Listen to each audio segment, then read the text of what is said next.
What's up, HyperFast Nation? On this episode of the HyperFast Wealth Show, I've got not one, but two amazing guests. They are the founders of the Infinite Wealth podcast and the Infinite Wealth consulting business. And we talked at length on an investment technique that anyone and everyone can and should use, especially real estate agents. Welcome to the show, Anthony and Cameron.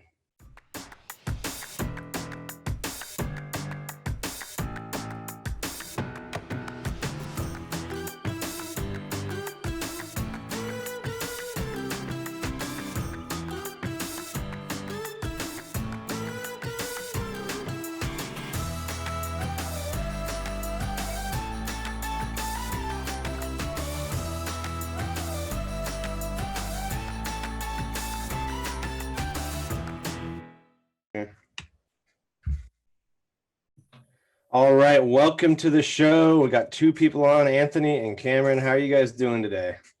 We are doing great. We're doing fantastic. Thanks for having us. Yeah, excited to be on. Well, I know you host the Infinite Wealth podcast, so thank you for being on the other side of the question and answers today. We appreciate that. Yeah, absolutely. Yeah, we're at your service. Whatever questions you got, Dan. All right. Well, before we jump in, I know we've got a lot of great stuff to talk about, particularly with how you can save money for your future without all of the hassle and the rules and the regulations that come with some of the traditional retirement plans. So you've guys got a unique solution, one that I've actually done that we'll dive into. Before we do that, though, why don't you give our listeners a little bit about your backgrounds and how you got to where you are today? Go for it. Yeah, a little bit about my background is, I grew up in North Idaho, moved to the big city of Las Vegas about 16, 17 years ago, and moved down here and I started a small business. And it was actually in that I really got into the financial industry. Is running the small business. It was just a small company, right? And I didn't have an HR department or somebody that was running that for me, telling me or advising me on what to do with my money. And so I realized pretty quickly that I had to figure it out myself. And so really my journey began from really just out of necessity. I started looking at places where I could put my money. And as a small business owner, it never really made sense to me to really put my money into an account where I wouldn't be able to have access to it until I was 60 years old. And so really my story was I just sat on cash for several years and didn't do anything with it. And then I came across a couple strategies that actually allowed me to save for retirement, but also I was able to utilize access for it now if and when I needed it. And really how I got into this business was I just started sharing that strategy with other business owners and saying, hey, I can guess that your number one concern is either the cash flow. And here's a couple of strategies that I've implemented to help offset that concern. And then kind of built the business from there. Met this guy about 10 years ago. And then we partnered up 2 years ago. Great. Now I'm born and raised in Las Vegas, joined the Army right out of high school.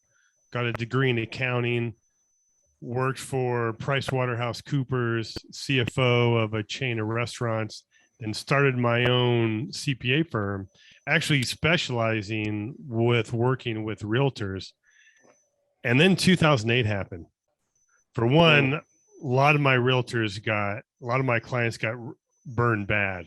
A lot of the realtors, but also all the clients, they did everything that they were supposed to do, right? Let's max out our 401k. Let's pay off our house. Let's stay out of debt.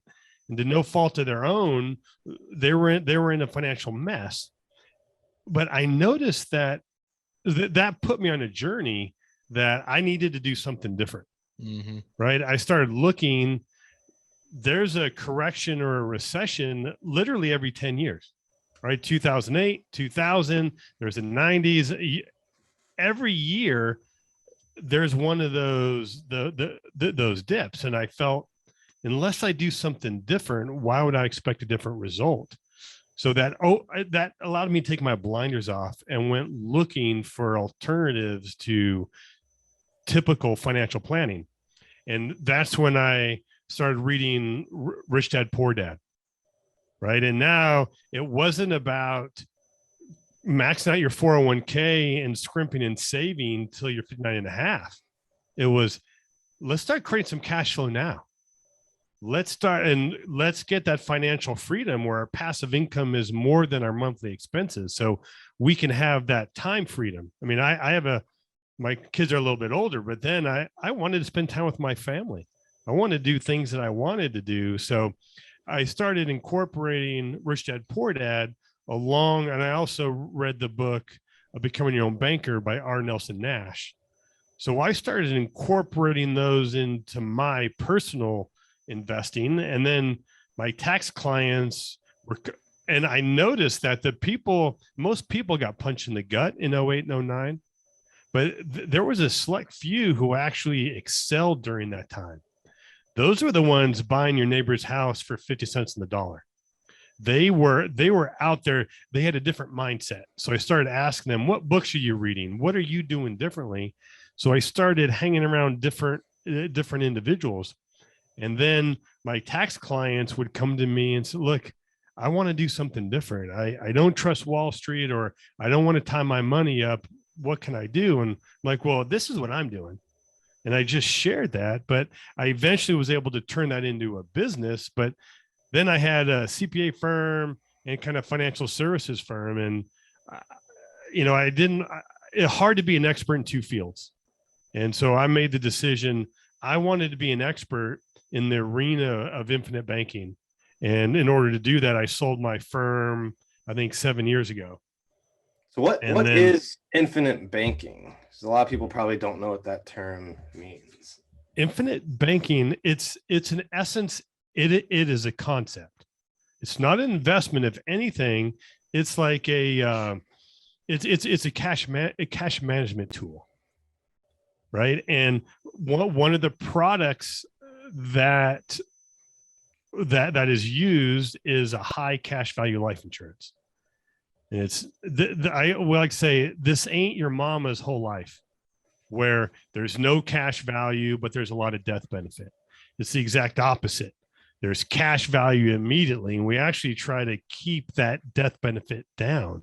And we're not doing it for the death benefit, but as you know, Dan, with cash value life insurance, each state has some level of asset protection. So it's protected from creditors. It's tax-free. It's growing at a decent rate of return, but the important thing is it's liquid. So what we want to do is we want to keep our money safe. Like, your policy is not the investment, but particularly we tell people to invest in what you know. And if you know real estate, invest in real estate, or maybe you invest in your team, right? You get coaching, right? You are your biggest asset, but that's going to take some capital. It's got to come from somewhere. And what is unique about infinite banking is, like, let's say if somebody wanted to get some coaching, right? They have the money in probably a checking account. They withdraw the money and get the coaching. So they have the coaching, but they're not earning any more money on that interest. They broke the compound interest curve. But with infinite banking, we don't withdraw the money. We use it as collateral. We actually use the insurance company's money, and you can use that to do the coaching. And in summary, what that allows us to do, since we never withdrew the money out of your account, it's continuing to grow. So we never broke the compound interest curve. And so this is, just to reiterate, it's protected from creditors. What about if people, legally, like if they win a lawsuit against you, same protection? Mm-hmm. Yeah. So we're in the state of Nevada. In the state of Nevada, we have 100% creditor protection. And I think there's 16 other states that have 100% creditor protection, but every state has creditor protection to a certain extent on cash value life insurance.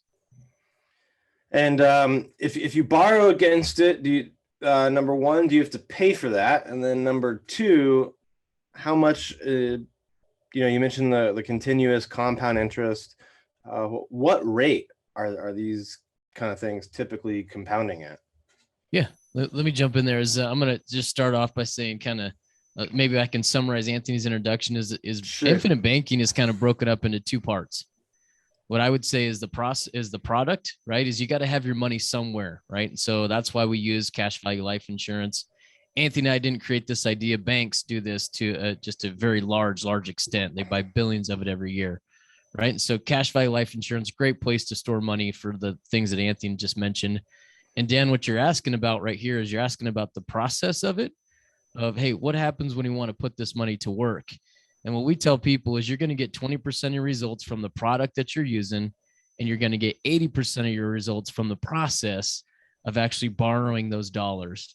And so the expectation that we like to lay out if somebody has money sitting inside of an insurance policy on the product piece to it is it's going to increase at around a 4% rate every single year. And we can get into that if you'd like, but it's around 4%. It's tax free. It just sits there and it just compounds. And what Anthony was mentioning was the opportunity that we have to borrow against the cash value. So we never want to take it out. And the process is when you borrow money out, there's a lot of people that are out there talking about infinite banking. It's gotten more and more popular over the years. But when you borrow that money against your cash value from the insurance company, is they do charge you an interest rate. And so when you get that money that you receive, you're going to go turn, you're going to go put it to work. And what Anthony and what I would say that we're a little bit different from most infinite banking practitioners out there is because we strongly recommend that somebody, when they take a loan against their cash values, they're going to go out there and they're going to buy an appreciating asset and or a cash flowing asset. And when you look at the numbers and the math, man, this thing works really, really well when you pair those two types of assets together, as opposed to financing cars or things like that. So if you took the money out to invest in a real estate deal or a startup or whatever it is, let's say it's earning 10, 15% maybe in that kind of investment, you're paying what? How much are you paying to the life insurance company about when you borrow the money typically? Well, now if you there's two ways to do it. Now there's a contract in your policy that allows you to borrow against your policy. If you borrow from what they do, like Cameron said, is that you borrow from the insurance company and they're using your policy as collateral. If you do that, it's going to be 5%. Now, if you use it for an investment purpose, like you just mentioned, that also becomes tax deductible. So maybe that 5, depending on your bracket, is costing you 3. But right. Again, like all we do is infinite banking. We don't do IRAs, 401ks. We don't do annuities. We're just, our goal was, we didn't want to be a jack of all trades, master of none. We wanted to be in our sandbox. We wanted to be one of the best in the country. And this is all we do. And so that allows us to dive deeper in some of these strategies. So we work with a couple banks that will do the same thing the insurance company does, where the bank uses your policy as collateral and you borrow from the bank. Now, doing that has a lot of intangible advantages. For one, you have a checkbook, right? Which is great for my real estate investors. A lot of times they need cash. You know, the sooner they can get it, the better. They can write themselves a check and get it. Really good for flippers because they could use that to pay for the contractors. But working for a bank, also, they typically have a lower interest rate. So right now, depending on the amount of cash value you have, that interest rate is between 3 and 4%. Why would the banks give you a better deal than the life insurance companies? You would think the life insurance companies might figure that out, right? You're right. And the reason being, just like Cameron said, they're crediting you about 4%. So there's typically always going to be a spread. They try to keep it to be 0.75 is a difference. And that's why we've been doing this for 13 years. It's always been 5. And I don't think it's going to go lower. And the reason being is because they have that obligation to pay you 4. But banks, on the other hand, don't have that obligation. And from the bank's point of view, this loan is 100% collateralized. It's not like a house where you'd have to foreclose, where there's expenses, or maybe the value is going to go down. The bank is going to get paid. So it's a very low risk for them. So there's that's not going to be government action like the foreclosure moratorium that ruins it for the bank, right? Like if you don't pay, they've got the ability to get repaid. Exactly. Yeah. They've placed a lien on it. So the bank is going to get paid. Banks like these because it's a very low risk on for them. Fascinating. So in any case, whether you borrow from the bank, the insurance company, the idea is you're paying for maybe 5%, but that money is out earning double-digit returns, hopefully for you, and then it's still growing in your insurance account, right? So you're making money in a couple different ways here. Right. And I know a lot of people might be thinking, well, man, I should just pay cash, right? But again, we're breaking the compound interest curve. And one thing we like to say that we do here is that we do the math. So we've run calculators, and we can even include the link in the show notes where we do the math. What if you buy an asset, buy a rental property in cash? And then what if you do the same, but instead of cash being held at a bank, we run that through a policy. So it's the same money. We're just storing it somewhere different. And what we can show is by running it through the policy, by never breaking the compound interest curve, you're going to have more money at the end of the day. And with the ability to deduct the interest that we're paying to the bank or the insurance company, we're actually creating tax deductions because they're crediting you that 4% tax free. But if you're paying out a loan at say 3.5, that's tax deductible. Maybe that's really costing you 2. Right. And then the whole time your money is protected from creditors and lawsuits. And since it is life insurance, there is a death benefit. So at some point there will be a windfall. And that's partly why we call this infinite wealth, because our clients, we're teaching them to build wealth, and they're going to leave a legacy to their children. So we want to teach the children how to handle the money. So ideally your earnings and your legacy can have an infinite lifespan. How does that part of it work? So how would a group like you or how would someone listening who has kids teach them like what are the important things that the kids need to know? I tell you, we're very passionate on working with kids, right? And the best way to teach them is to do it with them. Like if you're a real estate investor, like what I'm doing, I have a policy, and that's how my daughter has a policy. That's how we pay. That's how we finance her school, is through her policy. And now I'm teaching her to pay it back. I'm teaching her to pay the premiums. And now she's looking at either she's going to buy a rental property or she's going to start a business doing short-term rentals. But either way, that's going to take cash. So like for the rental property, what she's doing is we're going to take a loan against her policy and buy the rental property. We're going to take that cash flow to repay the loan. So once that loan's paid off, she has one cash flowing rental property, and her money continued to grow. So you know what we do then? I say we hit the repeat button, but Cameron says rinse and repeat because he's got such good hair. But what we do is we want to just turn that money over and over, but we need to teach the kids. We need to hold their hand a little bit, do a deal or two with them a little bit. Dan, I'm gonna jump in here, right? I think that right there, what you just asked, is probably one of the biggest things that's missing from the financial industry, is just conversations about money. Mm. Right? Is people just don't have it with generations, mom and dad, or even grandparents to the baby boomers.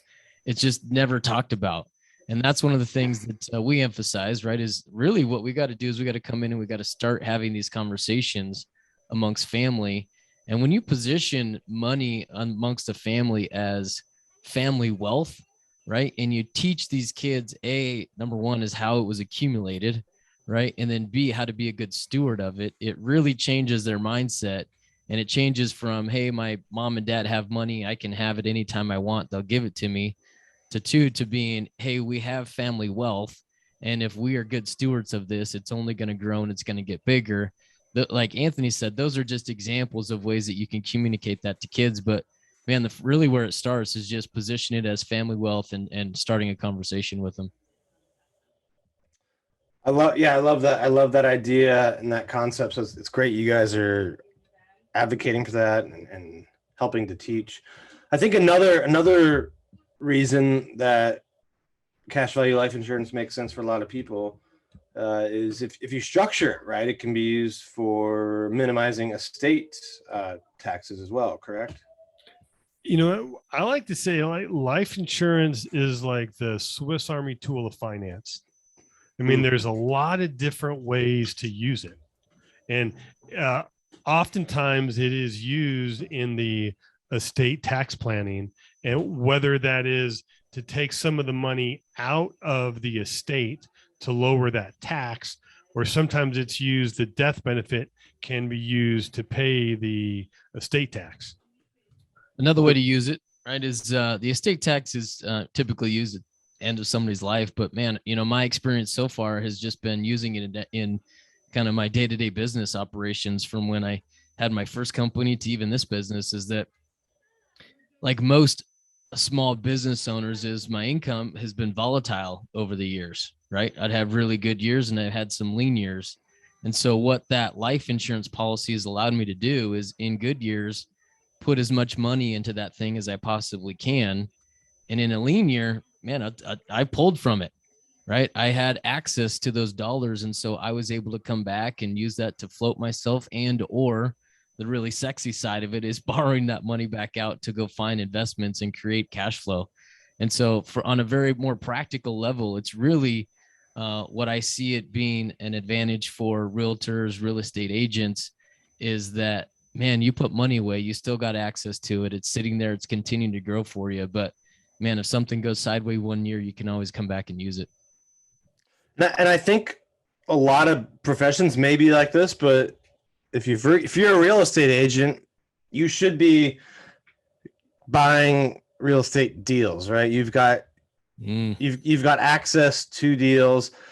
A lot of times there's this seasonality pattern, right, where the prices are high in the spring and summer, and then they go down and kind of this time of year or December.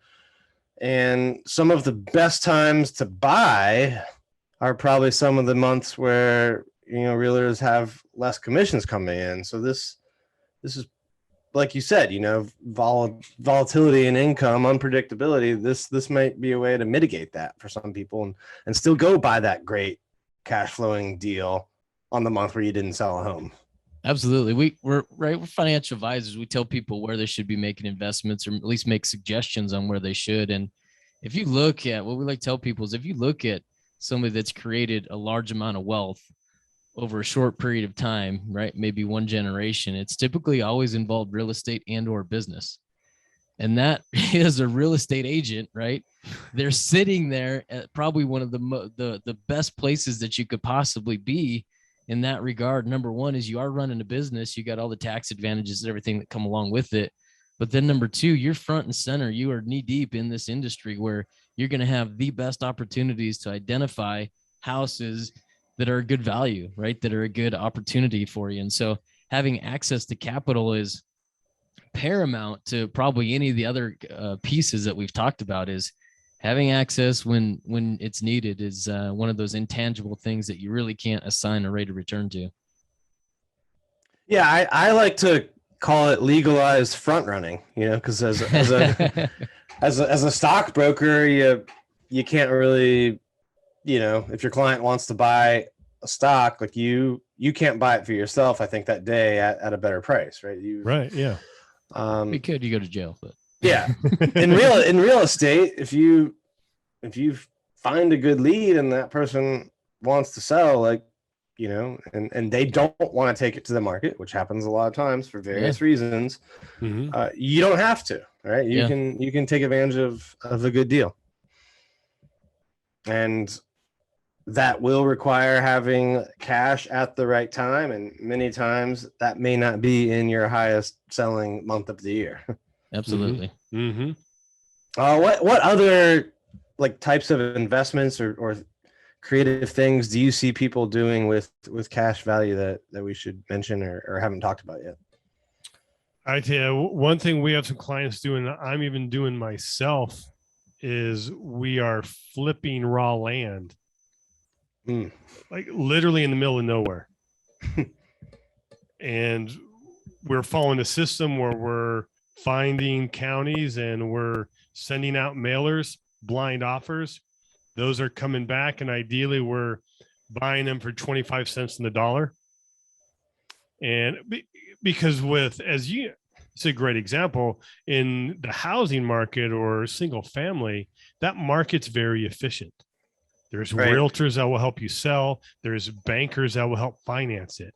In raw land at these sizes, there are no realtors.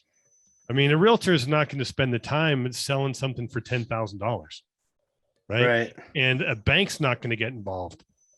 So how do you do it at scale though? Because $10,000 a clip is, it's not big numbers we're talking. So how do you scale it? Different ways to do it. We're doing more of a volume business, and what we're doing is, let's just say, for example, we send out 100 offers a week. The goal is we can close one of them. So let's say we spend $2,500 is what we bought that for. Then we turn around and list it for sale for $10,000.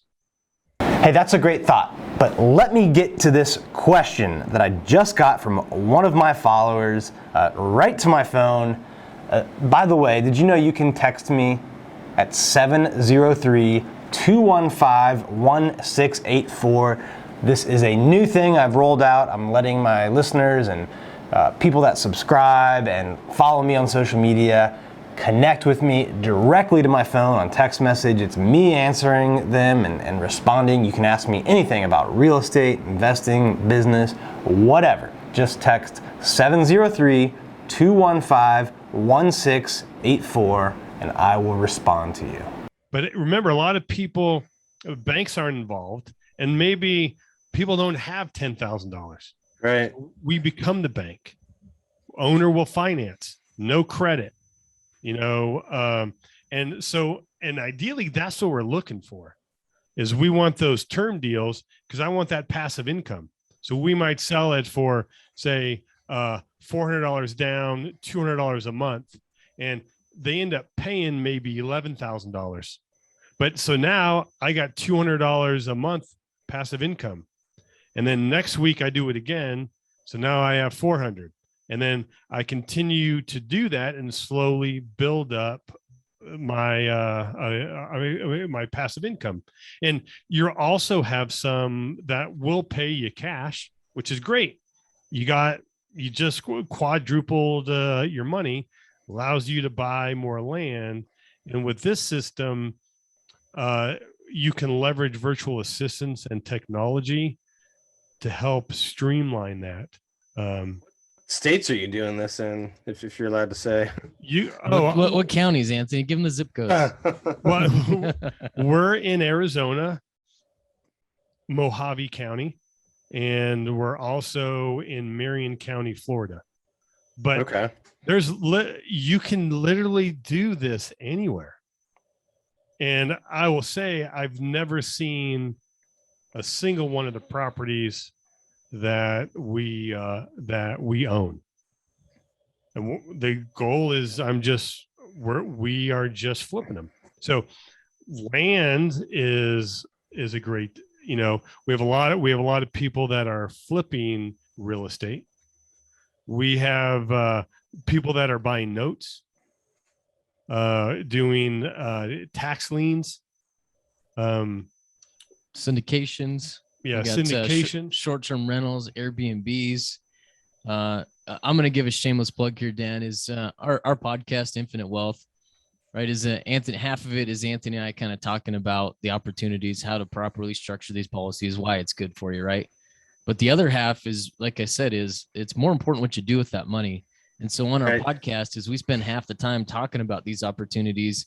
And if we're not experts in it, what we'll do is we'll bring somebody else on that is, and then we just kind of interview them, right? And we talk about some of the pros and cons of each one of these opportunities. And so if somebody's looking to create passive income, right, I'd absolutely direct them to Infinite Wealth Podcast and have a listen for a month or so. Yeah, and I got to say that's pretty unique, I think, in your industry to delve into that second part, right? Teaching people what to do with the money they've banked in the cash value policies. There's a lot of people out there that understand all the different policies and can sell you something great and get it set up and, with the trust or however you structure it. But you guys may be the first people I've come across that actually delve into, like, here's some creative ways to go out and get some good returns.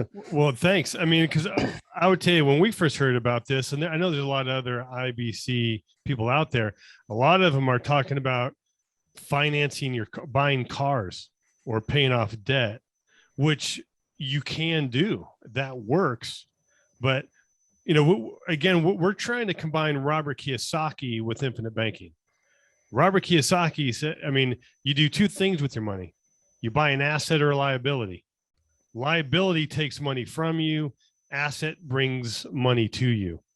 So we're on the quest, us personally, and with our client, people we work with, is to hit that financial freedom. We want to buy assets. So where our niche isn't to get you out of debt. And in part, I've done that before. And then the problem is we're not fixing the problem. The problem is why you got in debt in the first place, not getting out of it. And if we don't fix that mental problem, we're just going to get in debt again. And I think creating passive income is a lot more fun than paying off debt. Yeah. Yeah, I agree. Awesome. Well, this has been great. I always end with a HyperFast round. If you guys are ready for some rapid fire questions and answers. Yeah, I'm ready. Let's go. Let's do it. All right. What's your biggest piece of advice to a new real estate agent? Real estate agent is, I'm just going to make it a little broader if I can, is this is probably one of my favorite pieces of advice really to finance in general. This is one of my biggest hangups with our industry, is that people use the words saving, investing, and speculating interchangeably. And they are not the same. They are very distinctly different words and they have very different meanings. And so typically what somebody happens is when they approach an advisor, is somebody will take them directly to pure speculation. And if somebody is a new agent, right, or starting a new business venture, is the first and foremost is you have to focus on savings, which is just the act of putting money away. And so that's what I would tell them, is that's what savings is. Investing is where you actually go out and you find that formula where A plus B equals C. If I buy this property at A, I put this much money into it, I can sell it for C. And there's a very high likelihood that C is going to happen. That's what investing is a very high likelihood that you'll have the outcome that you want. But it's only through that process of due diligence and understanding kind of what some of the factors are that go into that, are you able to do that. And then speculation is something that we obviously do not recommend. That's where you just put your money into an account and just kind of hope it's there for you later. And so if somebody's just getting started out, be really, really clear on the words that somebody's using with you when they're suggesting where to put money and how to operate moving forward. I would say my number one piece of advice would be to get educated and get a mentor. whether you have to, whether you get on a team or you get coaching or you buy a course, get educated and think long-term.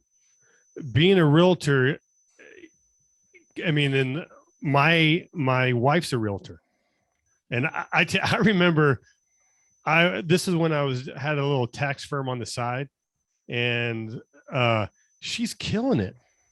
Like she was, the amount of time that she spent and the amount of money she made, I would, to be honest, pissed me off. Right. Cause I'm here staying up late, plugging out tax returns for maybe $300-$400, and she has a deal and makes 10 grand, but there's going to be those times where there's that easy money, but then it's going to flip and it's going to be hard. So you think long-term, get educated, work with somebody. Even if you're splitting the commission, got to think long-term, because you're going to get paid in more ways than the commission. You need that experience, because there's going to be those little things that pop up that they can't teach in a book. Right. And how does that person convey that message to the buyer or the seller, or how do they do it with title? Be open and learn. Find a mentor. I agree. Well, next question. What's the biggest misconception about what you teach people? I'll say it. Biggest misconception is that it's a scam. Right. If you go in there and you listen to this podcast and you type in IBC is a scam in your Google search bar, right, there's going to be a whole bunch of stuff that comes up. And what I focus on, what we like to tell people, is you got to be able to differentiate between fact versus opinion. Right. And when you get on there, what you're going to hear is you're going to hear a whole bunch of people's opinion on whatever it is. Right. And 9 times out of 10 is they've never experienced, they've never done enough research to give a proper opinion in the first place. And so if somebody is interested in this, right, the best thing that you can do is go talk to somebody that's been practicing it for a very long time, that's familiar with it, right, and ask for some honest feedback and find the facts. And one of the best resources that's out there, number one, Anthony already mentioned it, is Nelson Nash's Become Your Own Banker. The book, we'll send you a link in the show notes if anybody wants to read that. And then also number 2 is we have a course. Right. Our online course is not a salesy course. It's really just a way for us to strip everything away and just lay out the facts to somebody and say, hey, if you're interested in this, this is what you need to know. Take it or leave it. Right. But here's exactly how this thing is going to work. To me, I think the biggest myth or misconception is that some people will look, they're probably listening on this. Oh, 4%, big deal. Right. Even if we rationalize, well, it's tax free, so maybe it's equivalent to 6 or whatever, but they're focused on the rate of return. But really, the way we help people use their policy is that it's not an either or. We're not saying put your money in life insurance or real estate or your business. This is an and asset that you can do both. Put the money in life insurance, keep it protected from creditors, the IRS. And then leverage it to invest in yourself or to invest in real estate. And I like to say that this is kind of like using the rewards credit card for your investing. We're adding one extra step. And instead of using a credit card, you're going to use your policy. Then instead of getting miles, we're going to get more money. Good analogy. Thank you. Yeah. What's the biggest challenge you've had in business, and how did you overcome it? I'd say biggest challenge for us is reaching people. Right. I mean, Anthony and I've been doing this advising for 12, 13 years. And we're in Las Vegas, Nevada, and you've got a certain footprint, right, that you can just kind of have just locally running around and introducing this idea to people. And one of the things that we've done is increased our footprint to nationwide footprint because of our podcast. And that's the way that we've been able to get that message out there and introduce people to it. And again, right, and say, hey guys, here's the facts on this thing. Here's how it works. And so just marketing, podcast has been great for us. And then also our YouTube channel has been tremendous. You did a good job plugging. I appreciate it. For me, and I think this is something that your listeners can hopefully relate to, well, hopefully not, but hopefully they can learn from, is when I first got in this business, I had a great first quarter and I almost hit my annual goals. So you know what I did? I started relaxing. And then again, maybe it's the CPA in me. I started working on my processes, what I was going to do with all this business and doing templates, and all of that was great. But then a couple months go by and I don't have any money, right? Like there's that, I need to learn the business, but then you also need to generate sales. So you can't be one-sided on that, but sales is what's going to pay your mortgage and your bills. So we have to make sure that we're always emphasizing on sales. I know sometimes it is, well, your sales are up because you're marketing, but then you stop marketing and your sales are down, right? And then you have to go back and fill the pipeline. Try to find a balance between the two. Yeah, you definitely have to figure out how to really always be marketing, even when you're busy with the other stuff. So I love that point. Love all of the value you guys created. I know you've got the Infinite Wealth podcast, which we've mentioned. If people want to listen and learn not just how to set these things up, but how to go and find creative investments like the land deals that you're doing. What are other ways people can connect with you or learn more about what you're doing? Yeah, I referenced our YouTube channel, right? So go to YouTube, type in Infinite Wealth Consultants, and you'll find us there. We've got a whole bunch of really good material on there. But if somebody's really looking for some meat, we do have our online course, Infinite. If you go to infinitewealthcourse.com, you're going to find that course there. And as a thank you, Dan, we were going to extend free access to anybody that kind of listened to this podcast. And so if your listeners go to infinitewealthcourse.com/HyperFast agent, that'll take them to a landing page that'll get them free access into our course. And like I said, it's not salesy. It's really just the education and the facts that are laid out for you. And so great opportunity for somebody to kind of get educated there. And what I would say probably the best way is let's get on a 15-minute phone call, right? You're probably listening to this like, does this work or can this work for me? Let's get on a phone call and talk about it. And so if you don't mind, we can send you the link for that where somebody can get on there. And again, we're all about education. If this is for you, we'll help you. If it's not for you, we don't want you to do it.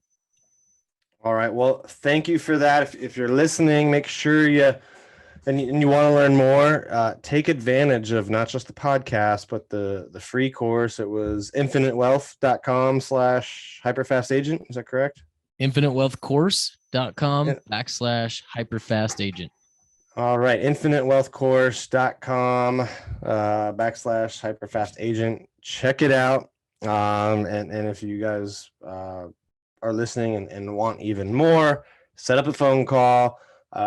This is a great product that, I think should definitely be one of the pillars, one of several, but definitely one of the ones you use in your wealth building. So thank you very much for being on the show. Appreciate it. And for all of our listeners, viewers out there, thank you so much. And please be sure and share this episode with other people that you think would get great value out of it. We'll see you next time. All right. Thank you for tuning in to this episode of the HyperFast Show. Subscribe to us if you want to make sure you get the latest and greatest HyperFast shows. And remember, we love reviews. Reviews help us bring better and better guests and improve our shows. So give us the good, the bad, and the ugly. We hope you enjoyed the show, and we will see you next time.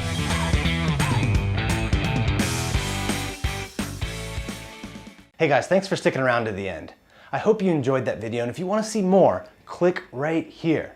And if you want 100 real estate tips from my best-selling book, click right here to download them instantly. And if you're new to this channel, click below to subscribe and turn on post notifications so you don't miss out. And leave some comments about what you think on the videos.